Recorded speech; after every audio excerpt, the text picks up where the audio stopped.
Hi there, I'm Cassia Strev with Music for Your Inbox, and I'm going to chat this afternoon with Hellen Jo, who is the postcard artist for this month. Let me just take a second and invite her. There we go. I hear something. I see you. I Hi, Helen. sorry, I think I like kept clicking no, I don't want to be in it, There's but it's like no, I want to be in there's no apologies necessary. it. It honestly feels like a kind of a magic trick every time it actually does work. Awesome. It's great to see you. Thanks for joining me. Good to see you too, Cassia. Yeah, I love seeing your display behind you. I'm like getting all nosy. But anyhow, the reason we invited you here today was because we want to talk about you and your art and this piece that you created for Music for Your Inbox. So I can just kind of set up what's happening.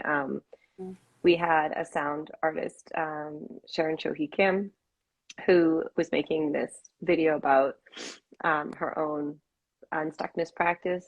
And we just felt like, I mean, you've been on a list, a very short list of artists that we really, really want to ask for a long, long time. And I was like, well, Helen's kind of big time, so I need to make sure it's like this is gonna be a huge favor. I need to make sure she's like the perfect match. And then when I saw Chohi's, when I heard her music and I saw what she was working with, I was like, this is, I think, the right match. And then you said yes, which made us super happy. And also, we had asked you for a print, and then you made us something brand spanking new, which was kind of just above and beyond. So thank you for that, because that's a Oh, big of coup course. for us.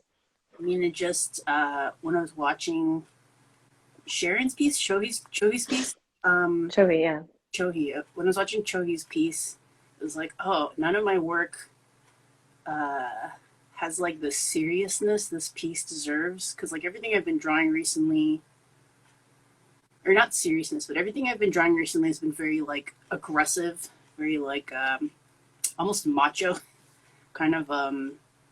I've been drawing a lot or painting a lot of Korean temple guardians who look terrifying, or I've just been drawing the thing I always draw, girls looking cool and mean, and it's like, well, I mean, I can draw girls looking cool and mean, but none of these really match her piece, so that's why I drew something new. It's just like her work has such a quiet tension that nothing I've drawn recently really matches. So it's like, okay, I can do a new piece, and it was actually nice. It was nice to be inspired by someone else and someone else's medium, like a totally different medium. Yeah. Yeah, well, because it's funny. We sort of like jumped right to the good stuff. I Oh, think yeah. Sorry, like, went cause right. no, it's fine. No, it's exactly fine. Because but I think of you as a musician as well. Because so many of the conversations I've had with you are about music. Honestly, I have an album coming out soon that is inspired by like a conversation you and I had about like writing a melody with a chord progression underneath and then taking Mhm. away the chord progression and putting in a new one and kind of creating new Yeah. harmonies. And so you do, could you just talk a tiny bit about your background in music? Yeah. Um, Let's see, my background. I grew up learning classical music, as is the prerequisite for being Asian American. I learned, piano, violin, flute, and then I eventually settled on cello for most of my teen years. I played cello all through college, but I wasn't good enough to like really be on like, college degree performance level. So I played in chamber groups for a long time, and then I joined a band called Scrabble, and I was in the band for 10 years, and I played cello in the band, and it was really fun. It was like it's like a twee indie orchestral. Uh, it's an indie band. And then yeah. when I moved to LA, and I had to quit the band because I was gone. And once I moved here, I was like, I don't want to play cello anymore. It's such a pain in the ass bugging into shows. So I've just been like teaching myself guitar the whole time I've been living in LA, and trying to just be comfortable playing it.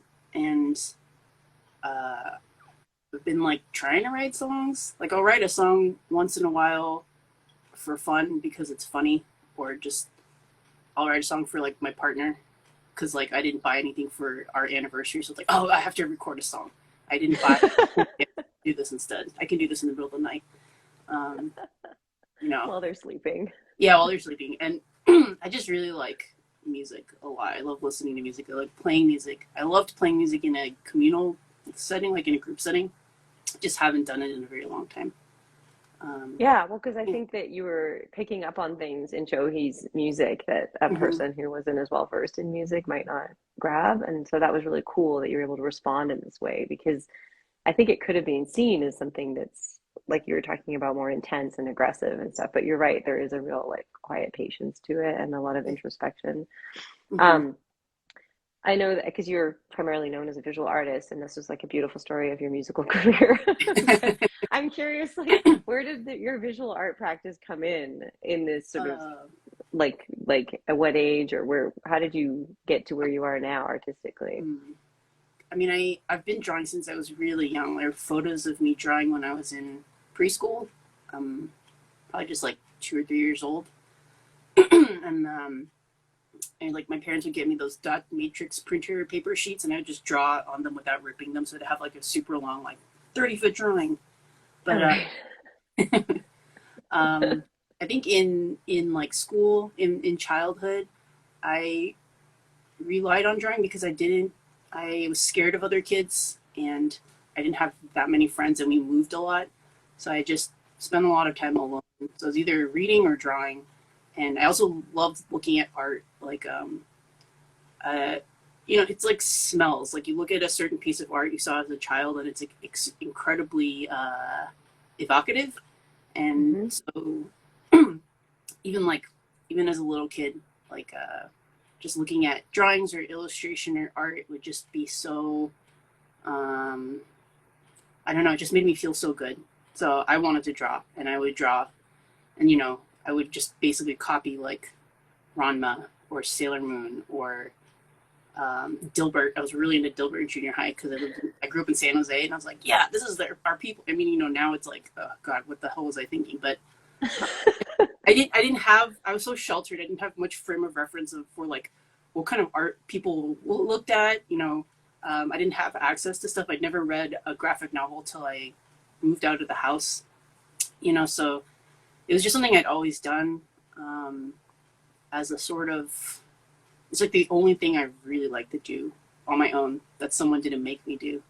And then when I got to college, I thought, okay, I'll study German and be a professor. And there's like a whole great idea. Yeah, there's a whole weird family history behind that shit. And doing it, and it's kind of like, this is fun, but like, why am I doing this? Right. And I went to UC Berkeley, and there's a history of comics in the town of Berkeley. Dan Clowes and Adrian Tomany and Richard Salo were all living there at the same time. I would see them around town and follow them and buy their zines and be like, I want to do this. I want to make comics. So eventually I dropped out of school because I was too busy making comics and also playing cello. And after I dropped out, I thought maybe I'll go to art school so that I can stay in the Bay. And I went to Academy of Art in San Francisco. I dropped out of that too. But the whole time I was just making art, doing a lot of DIY self-publishing. That's kind of the comic scene I fell into.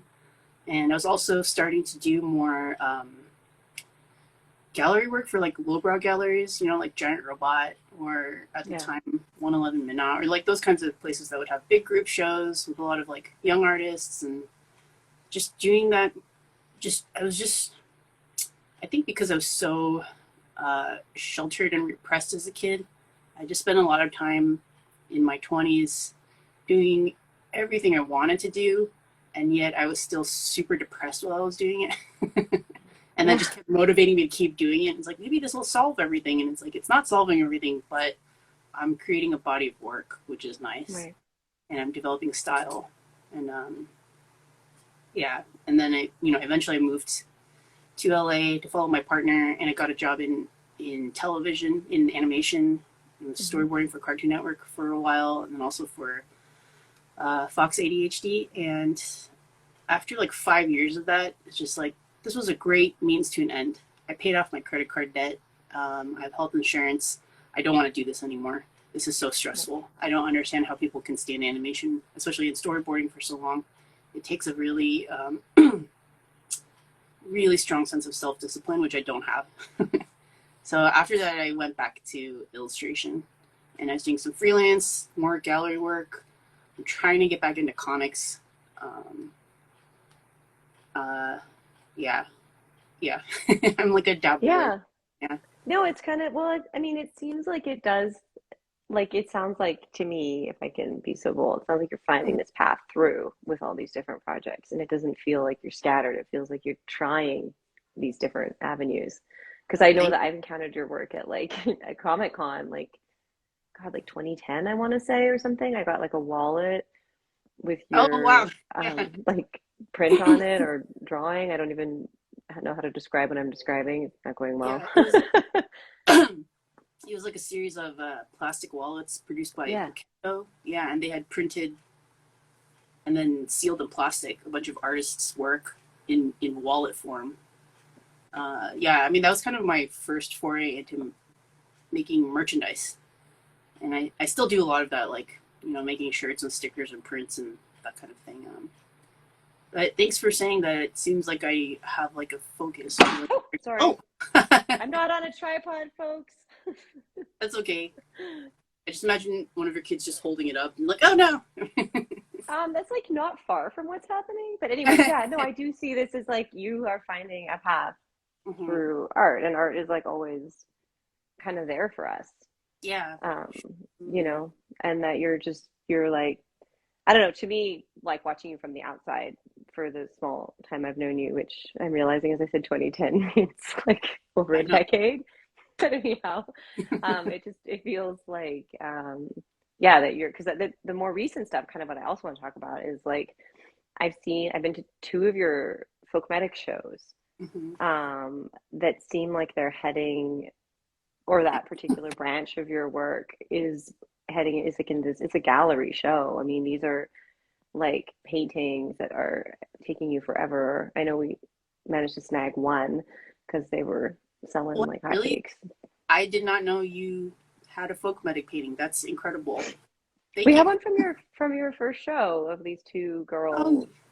I'm sorry. I have like such a shit memory, but like. No. This is not about me. It's about you. Me. And I really, that show to me was taking, I mean, this is the effect it had on me, but it was like, I'd seen your work at Comic Con. I have one of your t-shirts, that I've like worn so much. I've like now mended bits of it. Because it's a rad shirt and I love it. But yeah, and it says, don't cry in Korean on the back. Which I love because I wear it at the gym a lot when I'm squatting really heavy, and there's a trainer there who can read Korean, and he's like, I just love like watching you do these squats, and it just says don't cry. But anyhow, that like I feel like I had seen all the sort of merchandise art and everything, and then I had seen like this show, and that to me was really, I don't want to say it elevated it because it's all high. It's just that it like reframed it for me, and I felt like that. Would you call that a collective you have with Akko Castuera and Chris Chow, or is that just it's like how do you define that? Folkmatic is like a loose collective. Like, we're not a collective in that we don't really collaborate. It's more a collective in that we are friends, and we when we did the first Folkmatic together, we've done 2 shows together. We were just like, none of us can fill this gallery on our own without getting super stressed out. So why don't we share the space together? And when we did the first show, it was so, it was like uncanny how well our work went together, because all of our work is pretty different. Like Akko does a lot of sculpture and ceramics using earth and clay that she's mined from like the San Gabriel Mountains and stuff. And Chris Chow does a lot of, she used to do a lot of, I mean, she still does a lot of fashion design, but she's been doing a lot of soft sculpture and large scale paintings. And, I'm a comics person, so I draw with outlines. Everything I draw looks like, is meant for paper, printed matter. But then together our work, it actually went really well together, and that was like a really nice surprise, just because we're also friends, and it's really nice when you and your friends can also share your work. Um, so I guess it's like a spiritual collective. There's no formal anything. We don't share any space. We just text each other once in a while. We exchange seeds when we garden. That's the collective we have. We're a gardening collective. That's great. You have a gardening club that puts on art shows. Yeah, yeah. That's beautiful. But Because like, the second show, like the most mhm. recent one, had a ton of collaborators on it. I mean, that was like Yeah, the 2021 or 2021. I can't remember. Was it yeah, it was 2021? 2020. Was it 2021? It was 2020 into 2021. Right. Because we went from December to February. But yeah, that was like, we were gonna do another, 3-person show, and then at the time we were all just so stressed because it had been, the first year of the pandemic, and like my mental health it was in the toilet, and it's like I can't do a large enough body of work to fill subliminal projects, the gallery in Echo Park, even like a third of it. There's just no way. So we thought, well, the gallery is naturally kind of split into 2 sections. Why don't we'll take the front space, we'll build altars, and then in the back, it's not even the back, in the next space, we'll have our friend and curator Essence. She curated this like incredible group show of our friends and other, I guess I don't want to say like-minded, because even in the group show, like everyone just does such different work. It was a mix of like 2D sculptural, there was some video installation, there were some like site-specific installation type of pieces, but it was just a cool way to, I don't know, include other people whose work we're excited about. And I mean, this is what I was gonna say this earlier, like working with Chris and Akko, like I've always done gallery stuff, but it's always been kind of like, quote unquote lowbrow stuff, like, shows with other cartoonists, or here's a theme, everybody draws cats, that kind of thing. And doing stuff with Akko and Chris, it was like, oh, I can do the type of work that's not necessarily made to sell like a ton of prints or shirts. I can make something that is, I don't know, maybe tapping more into other harder things that I deal with or think about. And so it's been really cool to actually explore that in a gallery format and feel like, oh wow, maybe I'm like a real artist because I'm in a real gallery. And we just like, it's a kind of a meaningless phrase, but it's also a little bit liberating. Like, just because you draw comics doesn't mean you're just an illustrator or just a cartoonist. Like, you can do whatever you want. You can make large scale work. You could charge a lot of money for it. You can say like, yeah, I'm a fine artist now, and I am. And it was just so cool to do that, to see how other people did that before me, and to kind of gain like a confidence from that. So yeah, after the second folk medic, I mean, between the first and the second folk medic, I'd gotten really into learning about, Korean shamanism, and it's like the pagan folk religion, the native religion of Korea, before Christianity, before Buddhism, and it really informs all folk cultural traditions in Korea, like down to like the way traditional Korean dresses look, the use of 5 specific colors and like traditional materials, all the rituals people do around certain holidays, or it's like something I've always grown up with, but most Korean Americans in the U.S. are Christians, most of the ones who came in the 80s. So, the visuals are there. You can't avoid the visuals. It's part of our, cultural heritage. But then I just didn't understand the background of them. I didn't realize they came from like this like folk religion that was, I don't remember all the words, like nativists. I don't know if that's the right word. Like, but like, it's based in nature. It's based in ghosts and spirits. It's really based in ancestor worship.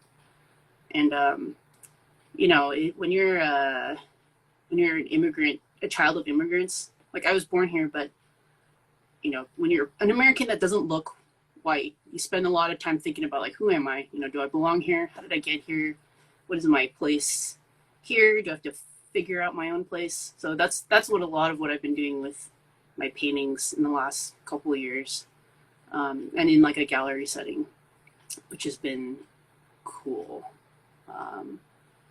Yeah, I think I'm losing Yeah. steam on that question. No, no, it's fine. It's really great to hear you talk about it because I've been thinking about a lot of these things and seeing the Mhm. show, and you're quite right. They do go together despite, from different sources. But I think that people are kind of mining their own experiences, is what it sounds like in those Yeah, shows. Like, and so that because they're going through the same kind of journey that what you're talking about, it does really fit together, and it doesn't have to hmm be everybody draw a picture of a cat. I mean, yeah, it can which still have some kind good. of curatorial like cohesion, even though Yeah, it's not as sort of basic as that.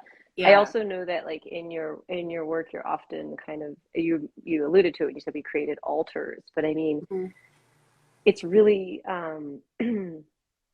like immersive, I would almost say, without kind of overusing that word. But you walk in and there's these prayer cards, and it's like IP 2020, and like it mhm. felt kind of ritualistic and stuff. So it sounds as though and there were candles and, Yeah, and food items, like an offering, is what hmm I took that to mean. yeah, yeah, um, absolutely. so it feels like you're kind of almost like reinterpreting, like there's different symbols perhaps, but it's for the same function. I don't know. Yeah, That's sort of I what I think was I think getting from that. that's totally where I was going. Like, I was basically trying to take traditional like folk traditions, like in Korea, the way Koreans practice ancestor worship is you basically lay a very formal altar with a very specifically set meal for, and there's usually like a photo of your deceased, most recently deceased ancestor, or like past deceased ancestors, and you're basically feeding them, and you're making sure that they're okay. They have food, they have water. Uh, you're lighting incense for them so that they can experience good smells, and you're doing it to kind of appease them and also appease like you know uh, your further ancestors who've possibly been elevated into ghosts and gods and stuff. And it's like a practice to connect to your ancestry, which I know is such a big thing in spiritual practice right now. And but for me, it was always more about the physical ritual, like setting up the food, setting up the altar, bowing on the floor. I just would do that stuff as a kid and not understand why, but I thought it was so cool. It's like, this makes me so Korean. I'm wearing a good Korean dress. I'm like lighting incense. I don't even know what the hell this stuff is. And so like doing these altars as an adult, it was just a way to kind of go back to these memories that I have that like they're definitely out of context because I didn't grow up with the meaning behind them or understanding the meaning behind them. And it's been a cool way to kind of I don't know, get back into something that's kind of traditional, but I'm not interested in becoming like hardcore nationalist, super ultra traditional Korean person. Like that's I was raised here. How can I be? Um, Mhm. it's more to figure out more, maybe some like innate sense of, I don't know, ancestral connection. I mean, I roll my eyes, but it is important.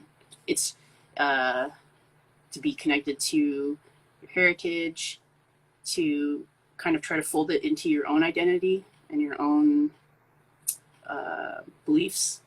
Um, Yeah, definitely. It sounds like you're really like I mean, you were saying second generation, you're creating these links with mhm, the country you're born into and then the culture mhm. that you're from, that you exist within. And Yeah.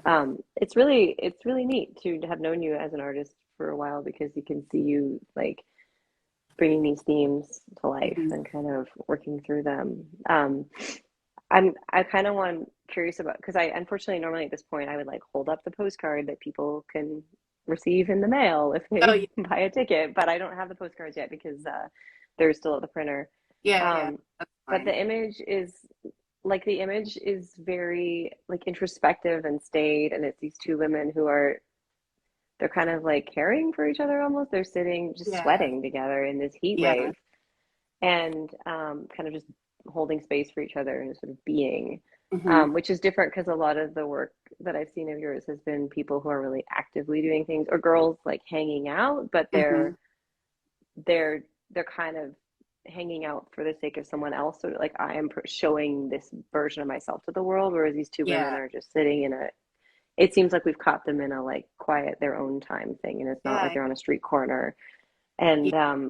I mean, I that's was what curious, like, pardon me? that's what I was going for. I'm glad you Oh, caught good. it. Success. Yeah. But I also was curious because like it came through in a week when it was just this like this particular heat wave that we just had Mm-hmm. in LA, because I know you live around the corner from me. Yeah. I was curious if that was like part of it too, was just sort of like sitting and sweating and then like watching this video where Yeah. Chohi is sort of sitting and sweating and Yeah. Yeah. And watching Chogi's piece, like there are a lot of like a lot of the audio is like deep, hot breath, and then a lot of the visuals are kind of like close-ups of sweat trickling down skin. And I think I did watch it like when it was like there's probably a day when it was like 99 or 100, and yeah. it's kind of like, oh, this is just too real. And if I draw something inspired by this, it has to incorporate that. And I tried to do that a little with the color. Like I made it sort of like a red brown palette, like a burning palette, and like uh I I personally just sweat really uncomfortably when I'm sitting really still. So and it's a lot of her pieces, not sitting still, but a lot of kind of stillness in like the slowness of the movement. So it's like, all right, I'll have these characters. They won't be posturing for once. They're just going to be sitting together, sweating. But I tried to draw them in a way that they still felt uneasy. Like one of the taller character, they're both seated, but one is more like upright and she's looking to the side. Like Yeah. she's just noticed something and it's not something off screen. You don't know what it is, but she doesn't look at ease. She looks kind of perturbed a little bit. And it's like there's nothing worse than feeling uneasy when you're also hot and you're sweating. And it's just like, okay, this is a fun way to draw something really uncomfortable, but also make it pretty, because that's just how I draw. And it just kind of came out pretty naturally after watching Chogi's piece. And the heat helped, because I was drawing it when I was hot. And it's just like, when you're hot, if you don't draw sweat, are you really making art? Are you reflecting life? I don't know. It is very different. It is really, really different. Just kind of, I mean, because I was in that same heat, also trying to make art, and Yeah. it's a different headspace. Yeah. I was mixing an album that I had recorded in the desert at the time. So Oh, it was all these like heat on heat. sounds, and I just remember, yeah, just like sounds of. I mean, you can't have sound of heat, but like desert sounds of desert plants and it's sort of like hot time. And I'm trying to record in this 6x6 studio with no air conditioning, and like, so yeah, so it was very cool. It's always great. It's a great email to get with like, oh, here's the art, and you're just like, oh my gosh, how can something as awful as email have like something like art in it? But it does. So yeah, we're getting them printed right now, and then people can get access to the video, and I will hand address a postcard to whomever wants to buy one from Yeah. Music for Your Inbox. Good Yeah. two pieces of art for one ticket. I mean, like, I love that. Yeah, well, it's the idea. They like pairing them together, and we were just really thoughtful. Like, there's been a couple times when we've had videos, and I thought, maybe I'll ask Helen. I was like, nah, it's not quite right yet. I'll just know when it's right. And then when we get to Chohi's piece, and I was actually wearing your shirt when we did her video shoot, because there's t-shirts black, and I'm kind of doing tech and stuff, and she's like, oh my gosh, I love your shirt. And I was like, oh, funny that's the woman that I want to ask to do the art. I'm glad you like it. Awesome. So yeah, she's now a big Hellen Jo fan too. Yeah, those were kind of like majorly the things that I wanted to talk about. I don't know if you had any other stuff you wanted to hit on, but I feel like you told us your entire life story through music and art, which is kind of how you move through the world. Yeah, I mean, I'm pretty much a rambler, so I feel like I hit everything in the ramble, Yeah. No. You're great, Helen. So thanks for saying yes. This was, it's hard to ask your friends who are sort of famous to do Yeah. Well, your little thank you projects? for asking me. Like, it feels good when your friends like your work. You know, it's or it feels good when you know that your friends are really talented. Like every time I go to one of your performances, it's just like, damn, I can't believe Cassie's making, you know, this kind of like music, this kind of performance, and it's. I always think it's really important to be friends with artists who don't make the same work you do, because you don't want to get too stuck in your own rut. Yeah. It's just inspiring. Yeah, no, I love, I mean, this is why, I mean, obviously you moved to LA, I moved to LA. Like Mhm. there's these community here of people who are doing weird things and normal things and everything in between. Yeah, for sure. So yeah, so I think anyhow, yeah, tickets to the video. We say tickets, it's hard to explain what this is, but you get an access to the video and you'll get a Hellen Jo postcard print in your mailbox, which Mhm. is super fun because it's like a postcard in the mail with your Yeah, name on it, and there's a little quote from Helen on the back. Um, yeah, over at our musicforinbox.com or in our link. But thanks so much, Helen. It's yeah. great to see you, and Good to thanks for see your art. you. Thanks Keep a lot. on making. Thank you. Thanks for having me. See you. Bye. Bye.